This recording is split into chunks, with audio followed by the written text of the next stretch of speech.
नमस्कार, आप देख रहे हैं न्यूज स्टेट और मैं हूं आपके साथ में ऋतु तोमर। बुलेटिन की शुरुआत करेंगे बड़ी खबर के साथ में। उत्तराखंड में कल सभी सीटों पर मतदान होना है। चुनाव आयोग की तैयारियां पूरी हो गई हैं। सुरक्षा व्यवस्था के पुख्ता इंतजाम कर लिए गए हैं। दूरस्थ मतदान केंद्रों के लिए पोलिंग पार्टियां भी रवाना हो चुकी हैं।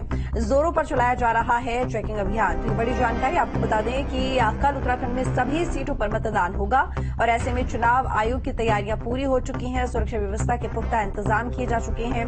साथ ही जो दूरस्थ मतदान केंद्र है वहां के लिए भी पोलिंग पार्टियां रवाना हो चुकी हैं।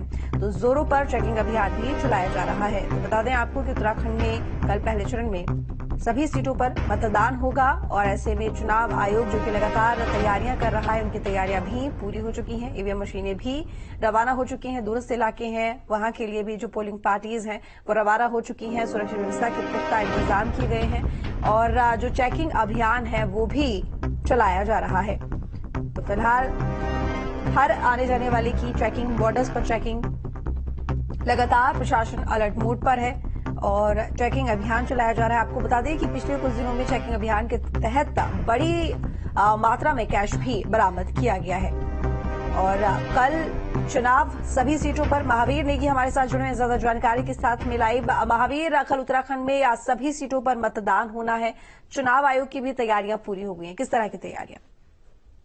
बिल्कुल, देखिए तैयारियों की अगर हम बात करें तो तैयारियां यहाँ काफी दिनों से चल रही थी। लगातार प्रशासनिक अमला है वो यहाँ पर तैयारियों में जुटा हुआ था और इन्हीं तैयारियों के बीच में जो पूरा जिला है हरिद्वार जिला, उसके अलग अलग जो क्षेत्र हैं उनको 4 सुपर जोन में बांटा गया। 30 के आसपास जो जोन है और इसके अलावा 161 सेक्टरों में पूरे क्षेत्र को बांटा गया है। इसके अलावा वहां पर जो राजपत्रित अधिकारी हैं, इंस्पेक्टर्स हैं, सब इंस्पेक्टर्स हैं, तो ये तमाम लोगों की जो तैनाती की गई है। इसके अलावा जो अगर फोर्स की हम लोग बात करें तो 1000 के आसपास यहाँ पर कांस्टेबल्स हैं और 2500 जो पीआरडी के जवान और जो होमगार्ड्स हैं उनको यहाँ तैनात किया गया है। इसके अलावा 2 कंपनियां पीएससी की यहाँ पर हैं और इसके अलावा 15 जो कंपनियां हैं वो अर्धसैनिक बलों की है। तो कह सकते हैं कि तमाम तरह की जो व्यवस्थाएं हैं यहाँ पर की जा रही हैं। पोलिंग पार्टी के रवाना होने का सिलसिला शुरू हो चुका है और यहाँ से कलेक्ट्रेट से पोलिंग पार्टी रवाना हो रही है और कह सकते हैं कि जो प्रशासनिक अमला है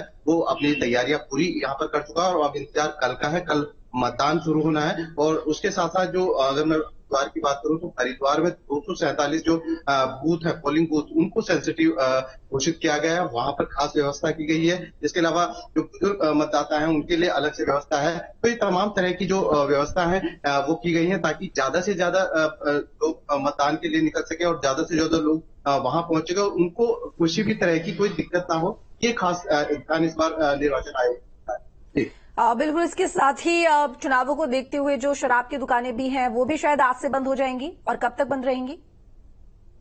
देखिए क्योंकि चुनाव में सबसे बड़ा एक पार्ट होता है मदिरा का और शराब का, तो इसको देखते हुए शराब पीकर किसी तरह का हुड़दंग ना हो और कोई भी इस तरह की कोई गतिविधि ना हो जिससे कि व्यवधान पैदा हो। तो उसको देखते हुए कल शाम 5 बजे से ही जो शराब की दुकानें थी उनको बंद कर दिया गया है और ये पोलिंग होने तक, मतलब हम कह सकते हैं कि कल शाम तक ये दुकानें बंद रहेंगी और उसके बाद दुकानों को खोला जाएगा क्योंकि प्रशासन की तरफ से इस पूरी तरह से ध्यान दिया गया है कि किसी भी तरह का ना वोटरों को लालच दिया जा सके और ना ही शराब पीकर भंग करने वाले तरह की जो गतिविधि करने वाले लोग हैं उन पर भी लगाम लगाई जा सके। तो इसी को देखते हुए यहाँ पर जो शराब की दुकानें हैं वो कल शाम से ही बंद कर दी गई हैं। जी चलिए, ठीक है, बहुत शुक्रिया आपका तमाम जानकारी के लिए महावीर।